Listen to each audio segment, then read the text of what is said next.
नमस्कार, मैं हूं पद्मजा जोशी। आप देख रहे हैं आज की अड़ी। जिस सीएजी रिपोर्ट को आम आदमी पार्टी की सरकार ने कई सालों तक रोक के रखा था, आज उसी रिपोर्ट को दिल्ली की नई सरकार ने अपने वादे के मुताबिक विधानसभा में पेश कर ही दिया। जाहिर सी बात है, इधर रिपोर्ट को सदन में लाया गया, उधर जम करके बवाल शुरू हो गया। सीएजी की रिपोर्ट पेश होने से पहले ही विधानसभा में आम आदमी पार्टी के विधायकों ने नारेबाजी शुरू कर दी थी। उसके बाद विधानसभा के स्पीकर ने 21 विधायकों को निलंबित किया और फिर मार्शल बुला के उन्हें सदन के बाहर निकाल दिया। दरअसल आम आदमी पार्टी कल से ही सीएम ऑफिस में बाबा साहेब भीमराव अंबेडकर और शहीद भगत सिंह की फोटो के हटाए जाने को लेकर के विरोध प्रदर्शन कर रही थी। उन्होंने आरोप लगाया कि ये बाबा साहेब और शहीद भगत सिंह का अपमान है जो कि बीजेपी सरकार ने किया है। वहीं बीजेपी ने आपके दावों को फर्जी बता दिया। इसके बाद ही विधानसभा के बाहर विपक्षी विधायक धरने पर बैठ गए। वो प्रदर्शन करते रहे। उन्होंने कहा कि ये दलितों का अपमान है, सिखों का अपमान है। इस सब के बावजूद सदन के अंदर कार्यवाही जारी रही। आपको याद होगा कि सीएजी की ऐसी 14 रिपोर्ट हैं जो अभी तक दिल्ली सरकार ने पेश नहीं की थी। चुनाव के दौरान यह एक बहुत बड़ा मुद्दा भी बन गया था। भारतीय जनता पार्टी ने यह चुनावी वादा किया था कि जैसे ही हमारी सरकार बनेगी वैसे ही एक एक करके सारी रिपोर्ट हम सदन के सामने रखेंगे, उन्हें टेबल करेंगे और उसी के तहत आज पहली रिपोर्ट सदन के अंदर आ गई और ये पहली रिपोर्ट थी दिल्ली की शराब नीति को लेकर। वैसे तो ये रिपोर्ट बहुत लंबी है, लेकिन आइए आपको समझाने की कोशिश करते हैं कि सीएजी की रिपोर्ट दिल्ली की शराब नीति को लेकर के और उसमें हुए घोटाले को लेकर के क्या कहती है। इसमें साफ साफ लिखा गया है कि जो शराब नीति आम आदमी पार्टी की सरकार लेकर के आई, उससे 2047 करोड़ रुपए का राजस्व घाटा हुआ है, यानी कि 2047 ये आंकड़ा दिया है इस सीएजी की रिपोर्ट में। आखिर ये नुकसान हुआ कैसे? दरअसल इसकी कई वजह बताई गई हैं। पहली वजह यह है कि लाइसेंस देने में नियमों का उल्लंघन किया गया।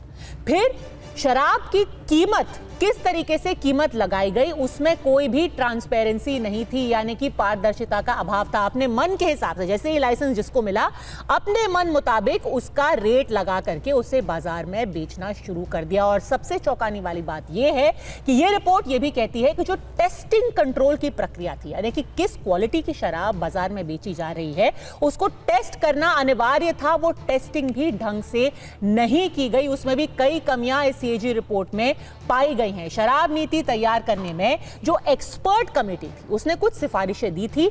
उन सिफारिशों को पूरी तरीके से नजरअंदाज किया गया और सिर्फ अपने कुछ जान पहचान वालों, अपने दोस्तों, अपने मित्रों को फायदा पहुंचाने के लिए इस तरीके से ये नीति बनाई गई। अब बीजेपी का कहना है कि कानून उन सब तक पहुंचेगा जिन्होंने नियमों को तोड़ करके अपने यारों दोस्तों को फायदा पहुंचाया है। हंगामा कर रहे थे इस रिपोर्ट को ना आने देने के लिए, लेकिन ये सीएजी की रिपोर्ट एक वो दस्तावेज है जो अरविंद केजरीवाल, मनीष सिसोदिया के आम आदमी पार्टी के काले कारनामों का चिट्ठा खोलता है।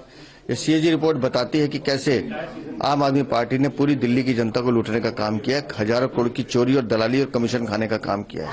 ये सीएजी रिपोर्ट बताती है कि कैसे नियमों का उल्लंघन किया गया है, एक्सपर्ट की राय को बाहर उठा के फेंका गया है।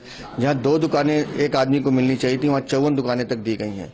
तो ये रिपोर्ट बताती है कि कैसे अरविंद केजरीवाल ने अपने फायदे के लिए, अपनी चोरी, अपनी कमीशन बढ़ाने के लिए कैसे परसेंटेज में हेरफेर किया है। आम आदमी पार्टी की सरकार ने बार बार बताया कि किस तरह से ओल्ड एक्साइज पॉलिसी में हो रहे भ्रष्टाचार की वजह से, ब्रांड पुशिंग की वजह से लगातार हरियाणा से, यूपी से स्मगल होके शराब दिल्ली में आती रही। और आज आम आदमी पार्टी सरकार की इस बात पर सीएजी की इस रिपोर्ट ने मोहर लगा दी है कि ओल्ड एक्साइज पॉलिसी जो 2017 से 2021 तक चली, उसमें हर प्रकार का भ्रष्टाचार हुआ। क्या कहती है ये सीएजी रिपोर्ट? देखिए, इनका डर सामने आ रहा है और बाबा जी की फोटो के पीछे उस डर से बचने की कोशिश कर रहे हैं। तो ये जितना मर्जी छुप लें, ये कानून बाबा अम्बेडकर जी का ही बनाया हुआ है। सीएजी की रिपोर्ट आएगी, उसमें दूध का दूध पानी का पानी होगा और निश्चित रूप से जो है पाई पाई का हिसाब इनको देना। इनकी सबकी फोटो लगेगी वांटेड के रूप में। जहाँ तक सीएजी रिपोर्ट्स की बात है तो उसमें द्वारका एक्सप्रेसवे जो भाजपा ने बनाया था उसमें बताया कि जो सड़क 550 करोड़ की बननी थी वो सड़क 7500 करोड़ की बनी, एक्सेप्शनली हाई कॉस्ट पे बनी। इस पर जांच करनी चाहिए उनको, इस बात पर जांच करनी चाहिए कि कैसे कॉन्ट्रैक्टर्स को धोखा दिया गया, कैसे स्विंडलिंग हुई, आम जनता को करीब 20 करोड़ का नुकसान पहुंचाया। जब अयोध्या प्रोजेक्ट बन रहा था उसमें भी इन्होंने घपला कर दिया। इस सब की जांच कीजिए ना, अगर सच में सीएजी की रिपोर्ट की जांच करनी है तो। इधर सीएजी रिपोर्ट को लेकर के हंगामा जारी था। उसी बीच आम आदमी पार्टी ने अपना फोकस सिर्फ बाबा साहेब अम्बेडकर और शहीद भगत सिंह की फोटो पर ही रखा, उस विवाद पर ही रखा। यहां तक कि पंजाब विधानसभा के अंदर दिल्ली सरकार के खिलाफ एक प्रस्ताव भी पारित कर दिया गया। अब दोनों पार्टियों के बीच में यह लड़ाई है कि क्या सच में वो तस्वीर हटाई गई, क्या शहीद भगत सिंह की तस्वीर को मुख्यमंत्री के कमरे से हटा दिया गया। भारतीय जनता पार्टी ने एक अपनी तरफ से तस्वीर जारी करके कहा कि ये कुछ नहीं, सिर्फ एक सफेद झूठ है। सारे विपक्ष को पता था कि सीएजी की रिपोर्ट आ रही है, इसलिए उन्होंने कल से माहौल बनाना शुरू किया और वो बाबा साहब अम्बेडकर जी की फोटो, शहीद आजम की फोटो, इन सब का मुद्दा बिल्कुल गलत बना रहे थे। ऐसा कोई मुद्दा नहीं था, ये सारी अफवाहें थी। उसके बाद में आपको पिक्चर भी दिखाई। ये बात उनको अच्छे से पता थी कि सीएजी की रिपोर्ट आ रही है और उसमें बहुत बड़ा भ्रष्टाचार हुआ है। और ये सीएजी की रिपोर्ट में आया है कि 2002 करोड़ रुपए का भ्रष्टाचार, उसमें जितना मैंने पढ़ा है। पहली कैबिनेट मीटिंग हो गई, किसी का आता पता नहीं है। क्या इन्होंने पहली मीटिंग में विधानसभा के अंदर सबसे पहले काम क्या इन्होंने कि बाबा साहब डॉक्टर भीमराव अंबेडकर की तस्वीर हटा दी, शहीद आजम भगत सिंह की तस्वीर हटा दी। यही उपलब्धि है इनकी सरकार बनने के बाद। तो ऐसे में अड़ी के आज के सवाल है बिल्कुल सीधे, क्या सीएजी रिपोर्ट पेश होने से आम आदमी पार्टी की मुश्किलें बढ़ गई हैं? क्या इस रिपोर्ट की आंच अरविंद केजरीवाल तक पहुंचेगी? बाबा साहेब का अपमान क्या सच में सरकार ने किया है या इसको सिर्फ बहाने की तरह इस्तेमाल करके सीएजी पर जो विवाद है उससे बचने की कोशिश कर रही है आम आदमी पार्टी? हमारे साथ आज अड़ी पर जुड़ गए हैं चारू प्रज्ञा, प्रवक्ता भारतीय जनता पार्टी की, रशीद किदवई और हर्षवर्धन त्रिपाठी, दोनों वरिष्ठ पत्रकार हैं। लेकिन सबसे पहले और शायद सबसे ज्यादा सवाल आप ही से होंगे। ऋतुराज झा आम आदमी पार्टी के प्रवक्ता है, 2047 करोड़ रुपए का घोटाला बताया जा रहा है। लेकिन मैं तू मैं नहीं फंसना चाहती, मैं कुछ जो मुख्य बिंदु हैं इस रिपोर्ट के उनके बारे में बात करना चाहती हूं, क्योंकि जो कुछ इन रिपोर्ट के अंदर लिखा गया है ऋतुराज झा, वो बेहद चौंकाने वाला और साथ ही साथ बेहद डराने वाला भी है। तो सबसे पहली चीज जो लाइसेंस को लेकर के है, उसमें क्या क्या लिखा है इस रिपोर्ट के अंदर, वो भी आपको और दर्शकों को दिखा देते हैं। किस तरीके से लाइसेंस दिए गए। अब जो दिल्ली एक्साइज रूल्स हैं वो बहुत साफ है, वो स्पष्ट कहते हैं कि किसी भी एक आदमी को एक से ज्यादा लाइसेंस नहीं दिए जाने चाहिए। यानी कि अगर कोई रिटेलर है तो उसको होलसेलर का लाइसेंस नहीं मिल सकता। लेकिन ये जो रूल 35 है दिल्ली एक्साइज रूल्स 2010 का, उसको लागू नहीं किया गया सलीके से। इसकी वजह से क्या हुआ है कि मैन्युफैक्चरिंग, रिटेल, सब लाइसेंस एक ही कंपनी या एक ही शख्स को दिया गया है, जिसकी वजह से कार्टेलाइजेशन हुआ है। यानी कि एक ही आदमी रिटेलर भी है, होलसेलर भी है, मैन्युफैक्चरर भी है, और फिर वो अपनी मनमानी कर रहा है, उसका फायदा, उसकी चांदी, और बैकडोर से पैसा आपके पास गया है। ये सीएजी रिपोर्ट में लिखा है। क्या कहेंगे आप?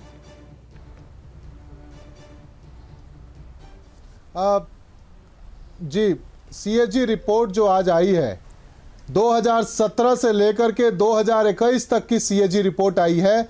8 चैप्टर है, उसमें से 7 चैप्टर पुराने जो है सो एक्साइज पॉलिसी की चर्चा करती है और वही बात कहती है प्रज्ञा जी जो कि आम आदमी पार्टी की सरकार लगातार कहते आई है कि पुरानी एक्साइज पॉलिसी में इतनी प्रॉब्लम्स है, इतने लूप होल्स हैं, जिसकी वजह से टैक्स की चोरी होती है, वहां पर स्मगलिंग होती है और सरकार को राजस्व का घाटा होता है। मेरा सवाल आपसे अलग था। एक सेकंड ऋतुराज जी, मेरा सवाल आपसे अलग था।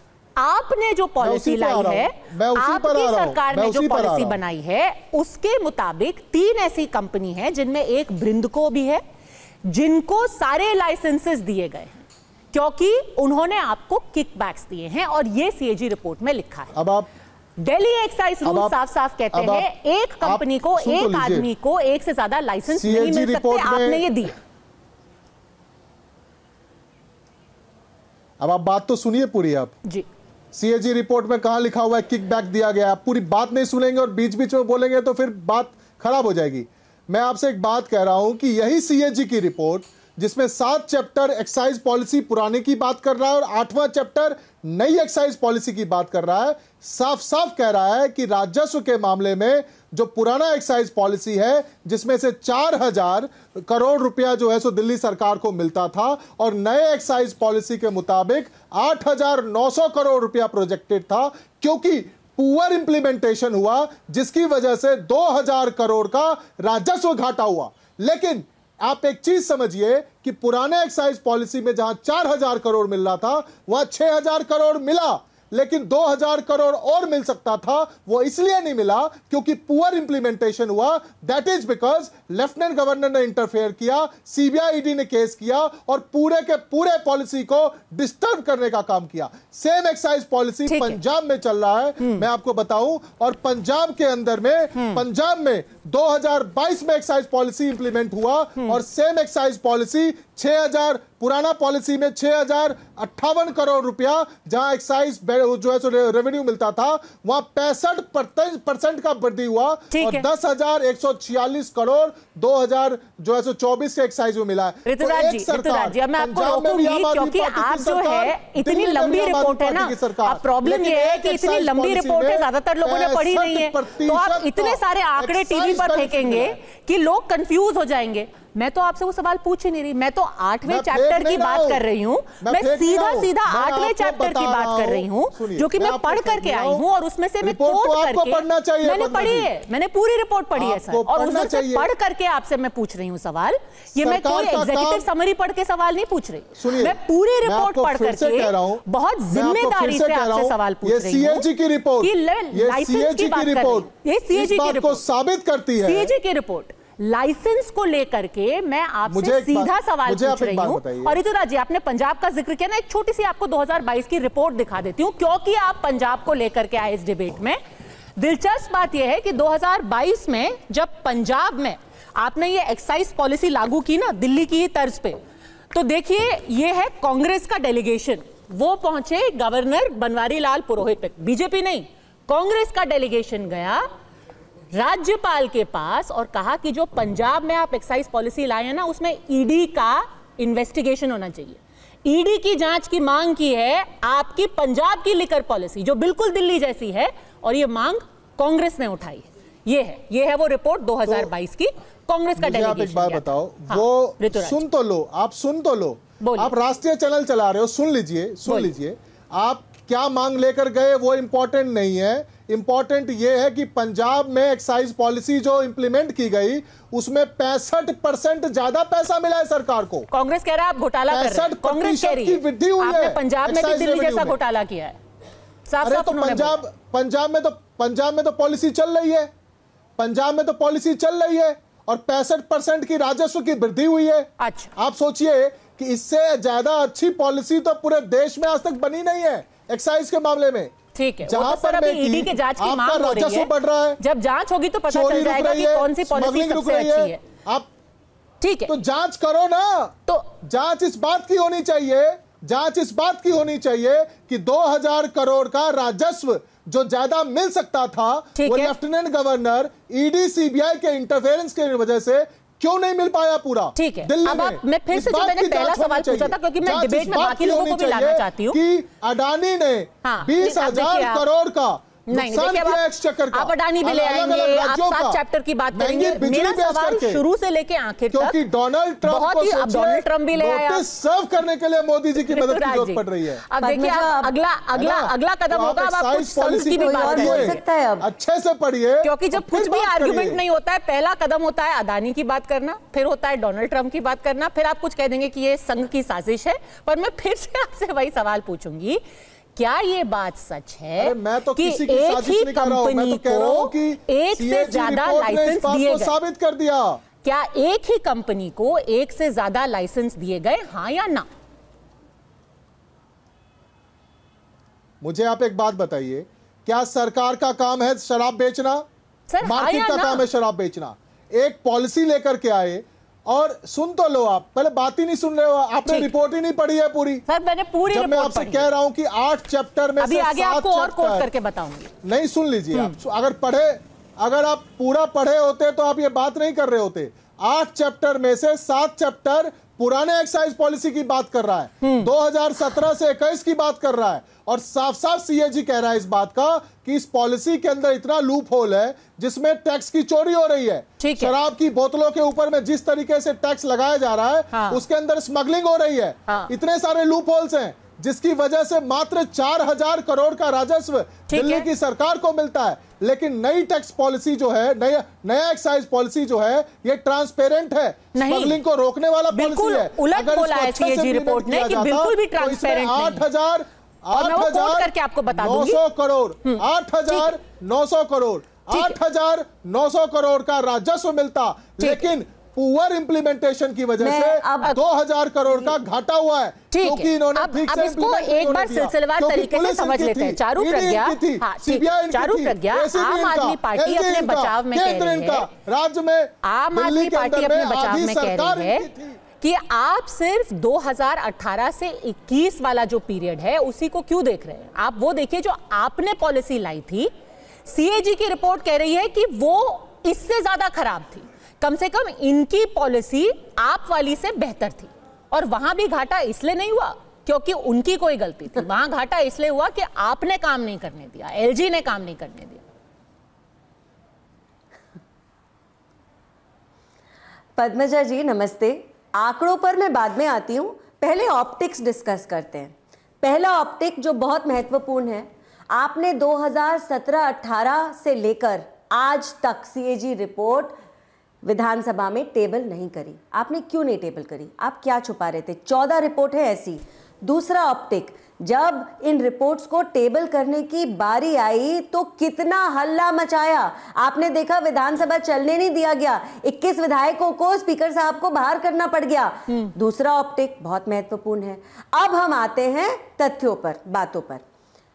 यह भी हमको याद रखना चाहिए कि अरविंद केजरीवाल सीएम की कुर्सी पर इसीलिए नहीं बैठ पाए, कोई निर्णय इसलिए नहीं ले पाए, कोई फाइल नहीं साइन कर पाए, अपने ऑफिस नहीं जा पाए, क्योंकि कोर्ट ने यह कहा था कि जिस तरीके से ये शराब घोटाला चल रहा था, कोर्ट में चल रहा था, इन्वेस्टिगेशन चल रहा था, कुछ मामले में गड़बड़ है। ये सब ने माना, इसीलिए अरविंद केजरीवाल चुनाव तक हार गए, इस स्थिति पर आ गए। और ये क्यों आ गए? क्योंकि उन्होंने घोटाले पे घोटाला किया।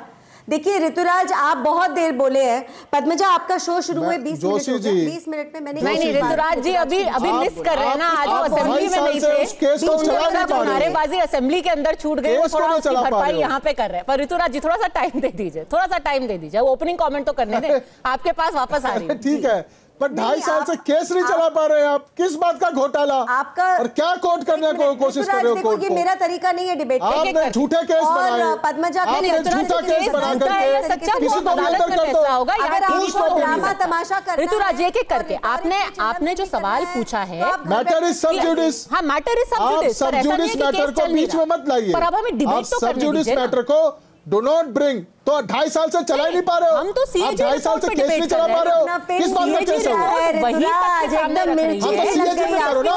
और अभी तो मैं तथ्यों पर आई नहीं थी, अभी तो ऑप्टिक्स पर थी। पद्मजा ये देखिए, यही मैं कह रही हूं, अभी तो मैंने आपके सामने नंबर, मैं दावे के साथ कह सकता हूं कि भाजपा के प्रवक्ता ने इस रिपोर्ट को पढ़ा ही नहीं है, पढ़ा ही नहीं है, ऐसे फायदा नहीं होगा। मैं दावे के साथ कह सकता हूं ये काम नहीं करेगी। अब तो तथ्यों पे ही बात होगी, क्योंकि आपने इतने टाइम से कहा कि लेके आओ रिपोर्ट, अब बात होगी इस पे। चारू प्रज्ञा, आपकी पॉलिसी ज्यादा खराब थी। चारू प्रज्ञा। अब मैं अपनी बात जी अब मैं तथ्यों पर आ रही थी। मैं ऑप्टिक्स जो बता रही थी उसमें ये ऋतुराज का बीच बीच में इंटरप्ट करना भी जोड़ लीजिए। इनको आपत्ति है इस बात से कि जब मैं बोलना शुरू करूंगी तो इनका जो बचा कुचा इन्होंने छुपा के रख रखा है अपना झूठ, वो भी देश के सामने आ जाएगा। देखिए 940 करोड़ तो इन्होंने गिफ्ट कर दिए, दान कर दिए एग्जेम्पशंस दे दे के। उसके बाद 144 करोड़ इन्होंने वेव कर दिए। और ये वेव कब करे थे पद्मजा? ये तब वेव करे थे जब दिल्ली के पास सांस लेने के लिए ऑक्सीजन नहीं थी। कोविड की वो भयंकर वेव चल रही थी और दिल्ली वाले अस्पतालों में बंद थे। तब ये लोग क्या कर रहे थे? वेव कर रहे थे सिक्योरिटी डिपॉजिट्स शराब बेचने के लिए। और आगे चलते हैं, 27 करोड़ का तो इनके पास कोई अता पता हिसाब ही नहीं है, गायब, हवा में गायब। ये इस कैग रिपोर्ट के अंदर लिखा है। और आगे चलते हैं, कुछ इन्होंने अता पता नहीं किया, रादर इतना ज्यादा अता पता किया कि अगर एक कंपनी लॉस में भी चल रही है उसको भी लाइसेंस दे देते हैं, क्योंकि किकबैक तो ऐसे ही मिलेंगे ना, इनकी जेब में पैसे तो ऐसे ही आएंगे। और आगे चलते हैं, कार्टेलाइजेशन, नेक्सस बनाने का काम इन लोगों ने किया। होलसेलर्स को, लाइसेंस होल्डर्स को, जोनल लाइसेंसीज को, सबको एक जगह इन्होंने डाल के रख दिया। उसके बाद क्वालिटी चेक्स की बात करते हैं पद्मजा। Zero quality checks. हो सकता है ये शराब के नाम पर जहर पिला रहे हो दिल्ली वालों को। इन्होंने लैब नहीं लगाया शराब चेक करने के लिए। तो देखिए आप इसको जिस भी नजर से देख लीजिए, ये जो घोटाला था इससे दो बातें सामने आती हैं। एक, आम आदमी पार्टी ने दिल्ली को बेच के खाया है, ये सच्चाई है। और दूसरी बात, जब ये इसमें पकड़े गए तो ये यहां वहां की बातें करने लगे। ये इस बात पर आ गए कि पंजाब में ये पॉलिसी चल रही है। भाई अगर ये पॉलिसी पंजाब में चल रही है, आपको एक बेसिक बात मैं बताती हूं, शराब की बिक्री बढ़ गई, शराब की दुकानें बढ़ गई और उसके बाद सरकार का मुनाफा कम हुआ। इसका क्या मतलब है? इसका मतलब यह है मुनाफा किसी और की जेब में से जा रहा था, वहां से केजरीवाल के पास आ रहा था। और ये मनी ट्रेल कोर्ट ने भी एस्टैब्लिश करके दी है। और क्योंकि ये मनी ट्रेल एस्टैब्लिश हुई है, अरविंद केजरीवाल आज चीफ मिनिस्टर नहीं है। और ये केवल हम लिकर पॉलिसी की इस समय बात कर रहे हैं पद्मजा, अगर हम शीश महल पर आ जाए ना, वो तो जब रिपोर्ट आप लाएंगे तब उस पर चर्चा करेंगे। पर हर्षवर्धन जी, बार बार आम आदमी पार्टी देखिए एक चीज कह रही है अपने बचाव में, सरकार का तो मुनाफा बढ़ा है ना, पहले के मुकाबले पैसे तो हमें ज्यादा मिले हैं ना। चलिए 2000 और करोड़ मिल सकते थे, पर पहले के मुकाबले तो 4000 करोड़ बढ़ा है, दिल्ली के राजस्व में बढ़ोतरी हुई है। सबसे पहले तो बात तो समझा रहे हैं, फिर घाटा कैसे हुआ है?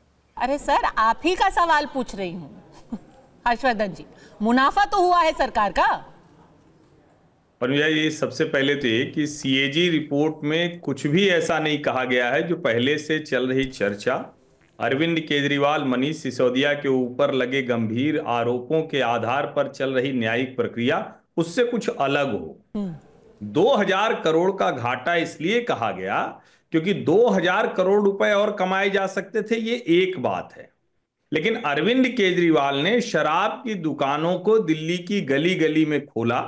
जो मनीष सिसोदिया की नीति थी उसके जरिए शराब माफिया को, लिकर माफिया को मदद करना, सरकारी खजाने में जो पैसा आना चाहिए था वो कहीं और जाना, और जब कहीं और हुआ तो उसी में वो कहा गया कि ये पंजाब गोवा के चुनाव में खर्च हुआ था, साउथ लॉबी उसमें इन्वॉल्व थी, कुछ गिने चुने लोग थे। और इस रिपोर्ट में भी कहा गया है जो 71% कुछ 3 कंपनियों के पास है। तो मूल मसला इंटेंशन का है, करप्शन का है, और जो उसके शराब नीति के आधार पर जो भ्रष्टाचार किया गया है, जो पैसा कहां गया, जिसके लिए ईडी और सीबीआई मनी ट्रेल जो बीच में 239 करोड़ में 339 करोड़ शायद, वो एक मनी ट्रेल की बात की गई।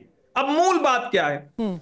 सीएजी रिपोर्ट के आधार पर तो किसी को कोई न तो जेल होती है न किसी के ऊपर सजा होती। सीएजी रिपोर्ट सिर्फ और सिर्फ खामियां बताती है। वो बताती है कि भाई ये काम और करते तो सरकार बेहतर कर लेती, ये थोड़ा कर लेते तो क्वालिटी चेक हो जाती, ये करते तो भ्रष्टाचार ना होता। वो सरकारी खजाने की चिंता बताते हैं। लेकिन अब मूल बात पे आइए, परसेप्शन की लड़ाई खत्म हो गई, चुनाव अब खत्म हो चुके हैं। अब भाजपा और आम आदमी पार्टी जो आपस में लड़ रहे हैं उससे किसी को कोई लाभ नहीं होने वाला। अब सवाल यह है कि इससे आगे क्या होगा। अब अरविंद केजरीवाल क्या अपनी छवि जो पहले से ही ध्वस्त हुई उसको बचाने में अब कामयाब होंगे? अब जो प्रोसेस चलेगा, जो ईडी सीबीआई जो वहां जो मामला चलेगा उससे तय होगा। और अभी ये एक रिपोर्ट की बात हम लोग कर रहे हैं, इससे जो इतर और रिपोर्ट्स आएंगी उससे पता चलेगा कि आम आदमी पार्टी की सरकार चल कैसे रही थी। अब ये वाला मसला नहीं कि हमने इतना बढ़ा दिया इतना घटा दिया, उससे तो बहुत आगे चले आए, चुनाव वगैरह खत्म हो गया, अब तो परिणाम भी आ गए। कहीं ये कोशिश तो नहीं है कि अरविंद केजरीवाल को दोबारा जेल भेजने की प्रक्रिया शुरू की जाए, इसलिए सीएजी रिपोर्ट ले आए हैं, सारा यहाँ पे लोगों के सामने ये सारे फैक्ट्स रखेंगे, सारे कच्चा चिट्ठा रखेंगे ताकि उनको बेल कैंसिल करके वापस जेल में डाला जाए। ये कहीं ये तो बड़ा प्लान नहीं है? नहीं पद्मजा, एक तो इसका कोई रिलेशन नहीं होता, वो तो ईडी सीबीआई अपना काम करेगी, क्योंकि न्यायालय के अधीन चला गया है वो मामला, तो उससे कोई सीएजी रिपोर्ट से डायरेक्ट कोई लिंकेज नहीं। लेकिन हाँ, पब्लिक परसेप्शन में जाएगा। अब इसकी चर्चा हो रही है, टीवी पर बहस हो रही है, भारतीय जनता पार्टी और आम आदमी पार्टी के प्रवक्ता अपना अपना पक्ष रखेंगे, डिबेट में 4 चीजें आएंगी, पब्लिक परसेप्शन में ये ताजा होगा और तब किसी दिन ईडी या सीबीआई फिर से उस मामले को जिसको पहले से ही चला रही उसमें कार्रवाई करेगी। तो आप ये कह सकते हैं डायरेक्टली रिलेटेड नहीं है, लेकिन इनडायरेक्टली परसेप्शन के तौर पर रिलेटेड है। तो क्या मुश्किलें बढ़ सकती हैं? अब दूसरी चीज जो बहुत जरूरी इस रिपोर्ट के अंदर रखी गई है ऋतुराज जी, ये भी देखनी जरूरी है सबके लिए, फिर मैं आपके पास आऊंगी राशिद किदवई। अब एक और चीज इस रिपोर्ट में बताई गई है कि किस तरीके से नियमों के विरुद्ध जो रिहायशी इलाका था वहां पर शराब के ठेके खोले गए। नियम क्या कहते हैं? नियम बहुत साफ है कि एक्साइज डिपार्टमेंट ने रिहायशी मिक्स लैंड यूज एरिया में शराब दुकान खोलने की अनुमति दी। यहां तक कि अगर हम अगले पॉइंट में जाएंगे तो पता चलेगा कि जांच टीम ने गलत रिपोर्ट दी। सोचिए, जांच टीम गई वहां पर देखने के लिए कि ठेका कहां खुला है, उन्होंने अपनी रिपोर्ट ही फर्जी दी, कहा कि भाई ये तो मिक्स लैंड यूज है ही नहीं, ये रिहायशी इलाका नहीं है, यहाँ पे तो कोई ट्रेडिंग का इलाका है। और कुछ जगहों पर रिहायशी इलाकों में दुकान की बात छुपाई गई। एमसीडी ने 2022 की शुरुआत में ऐसी 4 अवैध शराब दुकानों को सील भी कर दिया। राशिद किदवई जी, अब तो ये सीएजी रिपोर्ट में लिखा है कि जो गड़बड़ी हुई है, चोरी हुई है, वो तो बाद की बात है, उसका अलग इन्वेस्टिगेशन चल रहा है, पर कैसे आपने रिहायशी इलाकों में ठेके खोल दिए? जी पद्मिता, देखिए जो सीएजी रिपोर्ट में जो बात है, सीएजी एक टेक्निकल रिपोर्ट है और उसमें तमाम चीजों का विवरण होता है। राजनीतिक दल जहां उनको सूट करता है वो सीएजी रिपोर्ट की बात करते हैं, जहां सीएजी रिपोर्ट सूट नहीं करती वहां उसे कह देते हैं कि राजनीति से प्रेरित है, ऐसी है। इसमें तमाम राजनीतिक दलों को एक कंसिस्टेंसी रखनी चाहिए। बहुत सी सीएजी रिपोर्ट है केंद्र की भी और राज्यों में, जहां भाजपा या केंद्र सरकार के ऊपर आयुष्मान भारत की योजना के ऊपर भी बहुत सारी चीजों की उसकी कार्यशैली के ऊपर सीएजी ने टिप्पणी की गई है। तो अगर सीएजी का ही हमें संज्ञान लेना है तो उसमें एक हमें कंसिस्टेंसी की बात करनी चाहिए। दूसरी बात, सबसे बड़ी बात होती है कि जो आम आदमी पार्टी की बात समझ से परे है कि उन्होंने राज्य का राजस्व बढ़ाने के लिए अपनी राजनीतिक जो थी जो एक पूरा कैपिटल था उसको गंवा दिया चुनाव में। मतलब अगर राज्य को मुनाफा कम होता या उससे भी कम होता, 2000 करोड़ नहीं भी होता, तो कम से कम उनकी आम आदमी पार्टी की एक साख तो बनी रहती। तो ये तर्क कहना तो बहुत ही कमजोर तर्क है कि वो राजस्व बढ़ाने की कोशिश कर रहे थे और उसमें उन्होंने अपनी मतलब जनता के बीच में अपनी साख मिटा दी। देखिए, बहुत सारी शराब के मामले में बहुत सारी ऐसी अनियमितताएं होती है, इसमें कड़ाई से करना चाहिए। भाजपा अब सत्ता में आ गई है, चालू प्रक्रिया की पार्टी, तो उसको ये करना चाहिए। जो 2.5 साल से मामला अटका हुआ है, ये भी एक बड़ा दिखाता है कि एक राजनीति से प्रेरित चीज लगती है। अगर कोई गड़बड़ी हुई है तो गड़बड़ी के ऊपर पूरी जांच के साथ साथ पूरी संजीदगी से उनको, जिन लोगों ने ये गलती की है, कोताही की है, सजा होनी चाहिए। और इसमें प्रशासनिक जो लोग थे एडमिनिस्ट्रेशन का, उसका क्या रोल था, क्योंकि सीएजी ने उसका भी खुलासा किया होगा। क्योंकि जो भी अरविंद केजरीवाल या मनीष सिसोदिया ने जो काम किया, उसमें जो फाइनेंशियल कंट्रोलर्स थे या जो दिल्ली सरकार के दूसरे अधिकारी थे, उन्होंने उसकी फाइल के ऊपर क्या नोटिंग की, क्या टिप्पणी की और उन्होंने उसको रोकने की कोशिश क्यों नहीं की? बिल्कुल, और जैसे कि बताया गया यहाँ पर कि जो जांच की टीम गई थी वो गलत रिपोर्ट दे रही थी, जो क्वालिटी कंट्रोल होना था वो हुआ ही नहीं और आप फाइलों पर साइन करते रह गए। बताइए ऋतुराज झा, इसका क्या डिफेंस है? नहीं तो ब्यूरोक्रेट्स क्या कर रहे थे? ब्यूरोक्रेट क्या कर रहे थे? ठीक है, चारू प्रज्ञा इसका जवाब दीजिएगा, पर आप बताइए ऋतुराज झा कि कैसे आप घरों के बीच में ठेके खोल रहे थे? अब दिल्ली की जनता आपसे पूछेगी ना, आपने ऐसा होने क्यों दिया फर्जी रिपोर्ट की बिना पर? देखिए, दो चीज इंपॉर्टेंट है कि इसके 7 चैप्टर में पुराने पॉलिसी के बारे में सारी कमियां बताई है सीएजी ने, कि उसकी वजह से स्मगलिंग हो रही थी शराब की, उसकी वजह से राजस्व का नुकसान हो रहा था। और ये जो एक्साइज पॉलिसी है, ये सबसे बेहतर पॉलिसी देश का इसलिए है क्योंकि सेम पॉलिसी को पंजाब में इंप्लीमेंट किया गया। सर, अगर आपकी पॉलिसी इतनी अच्छी थी तो आपने कैंसिल क्यों कर दी? सरकार, चलिए बाकी सब छोड़िए, अगर आपकी पॉलिसी इतनी बेहतरीन थी आपने कैंसिल क्यों कर दी? आपने बहुत अच्छा सवाल किया प्रज्ञा जी, आप सुन लीजिए 2 मिनट। वही बात सीएजी कह रही है कि अगर पुअर इंप्लीमेंटेशन के चलते 2000 करोड़ का लॉस हुआ है। जोशी जी, पद्मजा जी सुनिए, आपने बहुत अच्छी बात कही। यही तो बात है कि दिल्ली के अंदर में पुलिस आपकी, सारी एजेंसी आपकी, जांच एजेंसी आपकी गुंडागर्दी करके आपने इंप्लीमेंट नहीं होने दिया, जिसकी वजह से सीएजी खुद कह रही है 2000 करोड़ और आपकी सरकार ने खारिज की पॉलिसी, और वही पॉलिसी को पंजाब में अब मांग की जा रही है कि इस पे ईडी की जांच बिठाई जाए। आपकी खुद की सरकार ने खारिज की है पॉलिसी। मेरी बात तो अब सुनिए, हमारी सरकार ने खारिज इसलिए करी क्योंकि ये शराब की दुकान खुलने नहीं दे रहे थे, पॉलिसी को इंप्लीमेंट नहीं होने दे रहे थे। सीबीआई ईडी जांच शुरू कर चुकी थी। आप रिहायशी इलाकों में शराब की दुकानें क्यों खोल रहे थे? दर्ज कर चुके थे, लेकिन झूठ बोल रहे हैं। आप कॉलोनी के अंदर ठेके क्यों खोल रहे थे? पंजाब के अंदर में पंजाब सुन लीजिए, पंजाब के अंदर में पूर्ण राज्य है, पूरी ताकत है सरकार के पास। आपकी बात इनको सुनाई 3 साल से यही पॉलिसी चल रही है। 65% के राजस्व की बढ़ोतरी हुई है पंजाब के अंदर में। इनकी जेबों में पैसे झूठे लोग हैं। ठीक है, ये झूठे लोग हैं। पंजाब में दिखाया है, पंजाब में आम आदमी पार्टी की सरकार ने दिखाया है कि कैसे ये पॉलिसी बेहतरीन है। 65% की वृद्धि हुई दलाली करने वाले राजस्व में, 65% राजस्व बढ़ा है पंजाब। जनता ने आपको झूठा ठहराया। चारू प्रज्ञा, यही पॉलिसी देश का सबसे अच्छा एक्साइज पॉलिसी है। पंजाब की जो स्थिति है पद्मजा, उसके ऊपर पद्मजा प्लीज इनको बंद करवाइए। विश्व की सबसे अच्छी पॉलिसी है, बिल्कुल ठीक नहीं है। इनके बीच में मैं बोलती नहीं हूँ और इनका ये ट्रेन चालू रहती है जी। विश्व की ये इतनी अच्छी पॉलिसी है कि एक पॉलिसी का नाम लेते लेते इन्होंने शराब पीने की उम्र दिल्ली में घटा दी।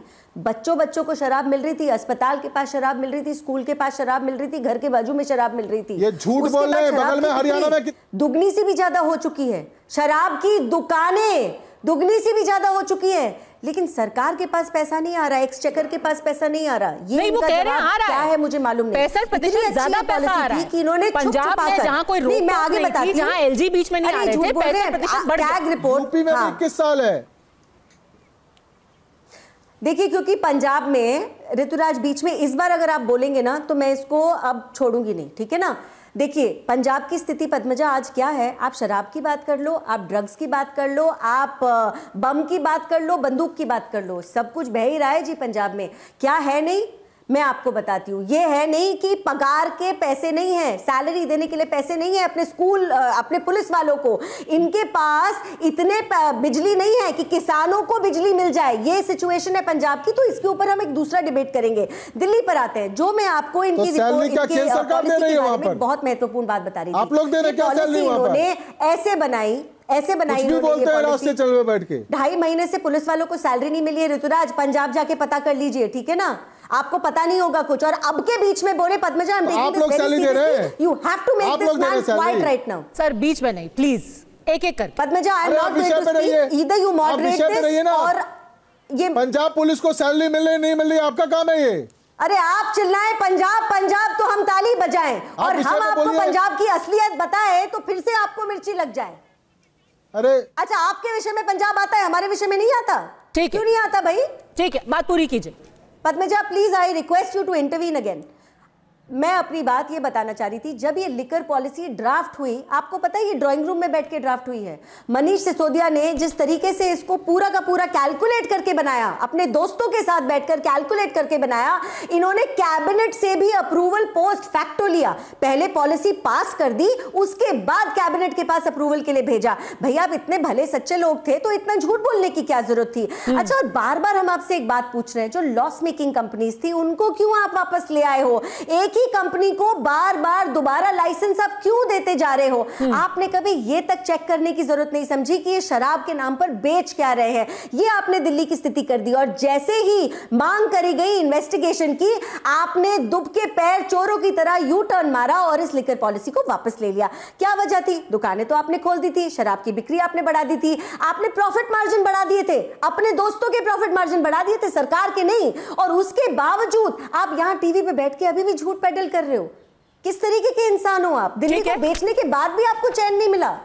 ठीक है, तो अब आखिरकार ये सीएजी रिपोर्ट बाहर आई है। 14 कुल रिपोर्ट है। ये तो सिर्फ इस लिकर पॉलिसी को लेकर के है। अब आगे किस तरीके से मोहल्ला क्लिनिक में गड़बड़ी अगर हुई है या फिर स्कूलों में गड़बड़ी हुई है, शीश महल कैसे बनवाया गया, वो सब एक एक करके परत दर परत खुलेगा। लेकिन अगर सीएजी रिपोर्ट का जिक्र होता है तो आम आदमी पार्टी भी पूछ रही है हर्षवर्धन जी कि मध्य प्रदेश में सीएजी रिपोर्ट आई, उसकी चर्चा कोई बीजेपी नहीं करती है। गुजरात को लेकर के सीएजी रिपोर्ट आई, उसकी चर्चा बीजेपी नहीं करती। सिर्फ एक दिल्ली की ये 14 रिपोर्ट को लेकर के आम आदमी पार्टी पर लगातार हमलावर क्यों हो रही है? गड़बड़ियां तो सब जगह हो रही है ना। प्रोजेक्ट नहीं, पंजा, मुझे लगता है कि ये कहना कतई ठीक नहीं है कि दूसरे राज्यों की सीएजी रिपोर्ट पर चर्चा नहीं होती। पहली बात तो ये कि दूसरे राज्य में कोई भी एक ऐसा राज्य नहीं जिसने सीएजी रिपोर्ट दबा दी। सीएजी रिपोर्ट टेबल होती है, विपक्ष उस पर हंगामा करता है, अगर उसमें कुछ ऐसी चीज मिलती है उसके आधार पर बात आगे बढ़ती है। और यहां तक कि जिस द्वारका एक्सप्रेसवे को लेकर कहा जा रहा है, बाकायदा नितिन गडकरी जो मंत्री हैं, उन्होंने बाकायदा डिटेल में बताया, चैनलों को उस एक्सप्रेसवे पर ले जाकर उसको बताया कि कहां कितने रकम लगे, क्या था, क्या प्रस्तावित था और किस अधिकारी की गलती से ये हुआ। तो ये जवाबदेही तो बतानी पड़ेगी। दूसरा, मध्य प्रदेश हो, गुजरात हो, उत्तर प्रदेश हो या भाजपा शासित दूसरे राज्य हो, वहां सीएजी रिपोर्ट आई है तो इसका मतलब ये नहीं हुआ कि यहां सीएजी रिपोर्ट में भ्रष्टाचार के मामले जो दिख रहे हैं वो बात नहीं। वहां आई है तो वहां भी बात करिए, वहां भी विपक्ष को कहना चाहिए, बताना चाहिए, उस पर चर्चा होगी। अब मूल सवाल, आपने रिपोर्ट लाई नहीं, उसी मामले में आप जेल गए। क्या किसी और राज्य में ऐसे गंभीर भ्रष्टाचार के आरोप किसी पूरी की पूरी सरकार पर लगे हैं? नहीं लगे। क्या किसी और राज्य में इस तरह से मोहल्ला क्लिनिक हो, घर बनवाना जिस तरह से अरविंद केजरीवाल का घर बना, और घर तो छोड़िए, जो कार्यालय में गुप्ता जी बैठेंगे वो कार्यालय है, इसके पहले क्या पत्रकार वहां गए? सभी भाजपा शासित राज्य हैं। ये सबसे महत्वपूर्ण है और यही वजह है कि यहां की रिपोर्ट की चर्चा ज्यादा हो रही है, क्योंकि ये चुनावी मुद्दा भी बना है। ऋतुराजा, पर भाजपा शासित राज्य में जो आप चर्चा कर रहे हैं वो रिपोर्ट भी तो वही लेके आए। आपने तो दबा दी रिपोर्ट 14 की 14, ताकि कोई चर्चा ही ना हो, ना रहेगा बात, ना बजेगी बांसुरी। सुन लीजिए, ये सभी एक सेकंड सुन लीजिए। भाजपा शासित राज्य हैं, 16,000 करोड़ का financial irregularities public sector undertaking Gujarat में, गुजरात पेट्रोलियम कॉर्पोरेशन में 5,000 करोड़ का, ये आंकड़े द्वारका एक्सप्रेसवे, आयुष्मान भारत, भारतमाला प्रोजेक्ट, ये सब सीएजी रिपोर्ट है। किसने टेबल की? सीएजी रिपोर्ट, आयुष्मान भारत, क्योंकि सरकार ने टेबल की वो रिपोर्ट। अरे सुन तो लो, वही राज्य सरकार ने वो रिपोर्ट टेबल की है, जिसके बिना पे अभी आप डिबेट कर रहे हैं। हरियाणा, मेघालय, सिक्किम, जहां भाजपा की सरकार वहां घोटाला सीएजी कर रही है, और 20,000 करोड़ का अडानी ने एक्सचेकर को नुकसान पहुंचाया है। आप सोचिए, यही लोग हैं, इनसे हमको ईमानदारी का सर्टिफिकेट, और उसकी बेशक जांच होनी चाहिए। यार आप ये तो बताइए सर कि 14 की 14 रिपोर्ट, देखिए जिस रिपोर्ट का मैंने अभी हवाला दिया ना, वो भी केंद्र ने ही टेबल की है। उन्होंने ऐसा नहीं कहा कि मध्य प्रदेश में घोटाला अगर सामने आया है या मध्य प्रदेश में सीएजी कोई बात कह रही है तो हम रिपोर्ट अपने दबा करके बैठ जाए। उन्होंने उस रिपोर्ट को पेश किया है। सवाल तो यही है ना ऋतुराज जी, आपने रिपोर्ट को पेश क्यों नहीं किया? 2 साल से आप रिपोर्ट को अपने पास क्यों रखे हुए थे? पद्मजा, ये रिपोर्ट में क्या लिखा है? रिपोर्ट का डिस्कशन भी इसलिए शुरू हुआ क्योंकि भाजपा के एमएलए कोर्ट गए। नुकसान ऋतुराज रुक जाओ, नहीं 1 मिनट, आपने तो दफना दी थी रिपोर्ट सारी। अगर भाजपा के विधायक कोर्ट नहीं गए होते तो कैग रिपोर्ट तो आप डिस्कस ही नहीं करना चाह रहे थे भाई। 2017 से लेकर आज तक तो आपको याद नहीं आया कि ये जनता का पैसा है और जनता की जवाबदेही है। उन्होंने आपने तो दी नहीं। आपका जहां मन किया आपने ये पैसा उड़ाया, जहां मन किया आपने मोहल्ला क्लिनिक के नाम पर पैसा उड़ाया, आपने साफ पानी देने के नाम पर 28,000 करोड़ के बजट को 76,000 करोड़ का कर दिए भाई। नकली दवाइयां के बजट को, ठीक है, 76,000 करोड़ कर दिए। इंसानों के मात्र सरकार है, भाजपा की सारी सरकारें घाटे में चल रही है। चोर उचक्कों की सरकार है, अडानी की दलाली करते हैं, अडानी ही मालिक है। अरे आप अडानी का मुद्दा सब जुडिस बात नहीं करना चाहते थे। अडानी का भी तो मुद्दा सब जुडिसी है ऋतुराज जी, कोई बात नहीं, आपको पूरा हक है। पर ये बताइए जब इनके पास आपने जो स्पेसिफिक सवाल था उसका जवाब अभी तक भी नहीं था। रिपोर्ट से मैंने 3 अलग-अलग सवाल आपसे अभी तक पूछे हैं। क्या ये बात सच है कि आपने एक ही कंपनी को एक से ज्यादा लाइसेंस दिए? क्या ये बात सच है कि आपने रिहायशी इलाकों के अंदर ठेके खोलने की इजाजत दी? और क्या ये बात सच है? और अब मैं तीसरी चीज आपको दिखाना चाहती हूं इसी रिपोर्ट के हवाले से। इस रिपोर्ट में लिखा गया है सर, और ये बहुत ही डराने वाली बात है, क्योंकि अगर लोग हैं जिन्होंने इन ठेकों से शराब खरीदी है तो इस सीएजी रिपोर्ट के अंदर यह बात दर्ज है कि सरकार ने बिना क्वालिटी टेस्ट के लाइसेंस दे दिए। यानी कि आप उस ठेके से क्या खरीद रहे थे, क्या वो सच में शराब थी या वो जहर था, ये आपको पता ही नहीं है, क्योंकि टेस्ट नहीं किए जा रहे थे। क्वालिटी कंट्रोल पूरी तरीके से नजरअंदाज किया गया। कई टेस्ट रिपोर्ट्स NABL मान्यता प्राप्त लैब से ही नहीं कराए गए। BIS और FSSAI गाइडलाइंस का उल्लंघन हुआ। यानी कि जो गाइडलाइंस होती हैं कि क्या स्तर होना चाहिए इथाइल अल्कोहल का जिससे शराब जहरीली ना हो, उसको पूरी तरीके से खारिज कर दिया गया। उसको देखा ही नहीं गया, टेस्ट ढंग से कराए ही नहीं गए। 51% विदेशी शराब की जांच रिपोर्ट या तो आउटडेटेड थी या गुम हो चुकी थी राशिद किदवई। और ये चीजें डराने वाली हैं। ये देखिए साथ में रिपोर्ट में, जो किसी को लग रहा है कि रिपोर्ट पढ़ी नहीं है, इस रिपोर्ट के साथ बाकायदा ऐसे लैब टेस्ट अटैच करके दिए गए हैं जिसमें दिख रहा है 5 अलग अलग सैंपल्स हैं। रिपोर्ट बिल्कुल वही है, यानी कि नकली क्वालिटी रिपोर्ट्स दी जा रही थी। वो शराब का टेस्ट ही नहीं हुआ, हो सकता है वो शराब जहरीली रही हो। राशिद साहब, पद्मजा, ये बहुत गंभीर आरोप है, इनकी पूरी छानबीन होनी चाहिए और बिल्कुल जो लोग इसके जिम्मेदार हैं उनको जो है जो सख्त से सख्त उनको सजा मिलनी चाहिए। लेकिन मैं फिर यही कहूंगा कि इस घोटाले को अगर उसका राजनीतिकरण किया जाएगा तो उसको राजनीतिक लोगों को ही देखा जाएगा, तो उसके दूसरे तरीके का एक माहौल बनेगा। जैसा मैंने कहा 2-2.5 साल बीत गए और उसमें जो था उसमें कार्रवाई नहीं हुई, तो अधिकारियों को भी उसमें शामिल किया जाना चाहिए। और दूसरी बात जो ऋतुराज जी कह रहे हैं उसमें देखिए एक बात है, ये बात तो एक है कि आप एक रिपोर्ट जो थी सीएजी की रिपोर्ट नहीं पब्लिक की गई, वो भी एक बहुत बड़ा एक अपराध है और एक गंभीर बात है। लेकिन उसके साथ साथ ये हजारों सैकड़ों करोड़ के जो मामले पूरे देश में अलग अलग राज्यों में आते हैं, उसका भी हमें कंसिस्टेंसी मेंटेन करनी होगी। राजनीतिक दल तो देखिए क्या कहते हैं कि अपनी चीज को तो दूसरे के ऊपर सारा दोष मर देते। तो ये 414 करोड़ रुपए अगर मध्य प्रदेश में ऐसा घोटाला हुआ है तो बहुत गंभीर बात है। ये भी उसको हम हल्का नहीं कर सकते, क्योंकि एक रिपोर्ट सबमिट भी थी। रिपोर्ट सबमिट होने और सीएजी का काम ही यही है कि जो सरकार के आज में जो खामियां होती है उसको उजागर करने का काम होता है। इसीलिए कोई उसमें पनिशमेंट का प्रावधान नहीं रखा गया है। पनिशमेंट का ये होता है कि उसकी एक क्रिमिनल इन्वेस्टिगेशन हो और उसमें जो दोषी पाए उसको सजा हो, या सरकारी तौर पे जो सरकारी कर्मचारियों के खिलाफ कार्रवाई हो वो हो। यहाँ हमें उन सब चीजों का अभाव नजर आता है। इसीलिए मैं कह रहा हूँ आधी अधूरी और राजनीति से प्रेरित कोशिशें लगती है। हाँ, चारू प्रज्ञा, क्या जितने ब्यूरोक्रेट्स हैं उनको भी जांच के दायरे में लाया जाएगा? क्योंकि दिल्ली आधा राज्य है, सरकार जो कर रही थी, ब्यूरोक्रेट्स क्या कर रहे थे?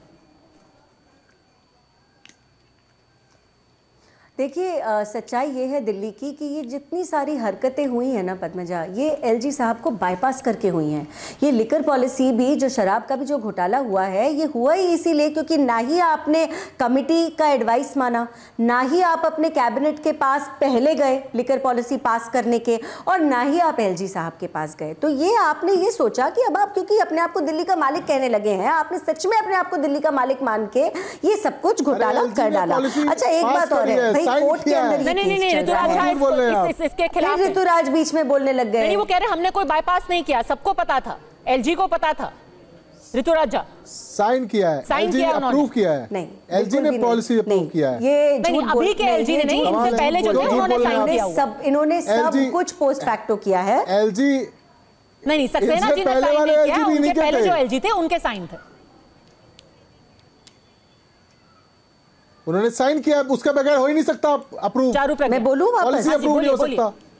इनको पता होता नहीं है, कुछ नहीं, मैं जानकारी नहीं है, बिना जानकारी के कुछ भी बोलते हैं लोग। ये एक बात बताओ, मेरे समय में ऋतुराज बोले तो मैं ऋतुराज के समय में क्यों ना बोलूं? पूरे टाइम ये आदमी मतलब चुनाव हारने के बाद भी थोड़ी सी भी अकल नहीं आई है। आप मुझे बताइए। नहीं, किसी की जानकारी में नहीं हो रहा था और इसीलिए ये घोटाला हुआ, इसीलिए ये घोटाला हुआ। भाई जो अपनी पॉलिसी बंद कमरे में बैठ के पोस्ट नहीं, आप अप्रूव, केंद्र शासित राज्य है, बिना एलजी के अप्रूव के हो सकता है क्या? आप किस भ्रम में हो? नहीं सकता है, झूठ बोलते हैं आप। क्या झूठ पे झूठ बोल रहे हो? बिना एलजी का सुई नहीं खरीद सकते हैं, पॉलिसी कैसे बना सकते हैं बताओ? I am greatly disappointed. ये कोई मेरा ना मेरा कोई चिल्लाने का सिस्टम नहीं है। वो कह रहे हैं जानकारी में था, ज्ञान आपको नहीं है, आम आदमी पार्टी के ज्ञान आपको नहीं है। हाँ, आप आम आदमी पार्टी के खिलाफ कैंपेन ना चलाएं, आप जितने अधिकारी थे उनको भी जांच के दायरे में लाइए।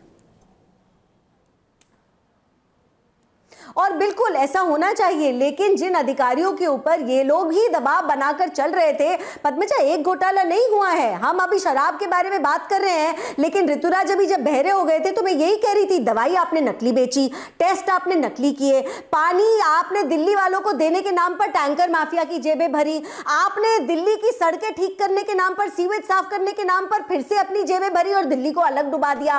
तो यहां पर सिस्टम ऐसा चला रखा था दिल्ली के मालिक ने कि ये बस एक एक तिनका उठाकर हमारे शहर का ये बेचते चले जा रहे थे। अच्छा, उसके बाद कोर्ट में तो केस चल ही रहा है। अरविंद केजरीवाल ने बिल्कुल डंके की चोट पे कहा था कि मैं तो जनता की अदालत में जा रहा हूं, जनता ही फैसला करेगी।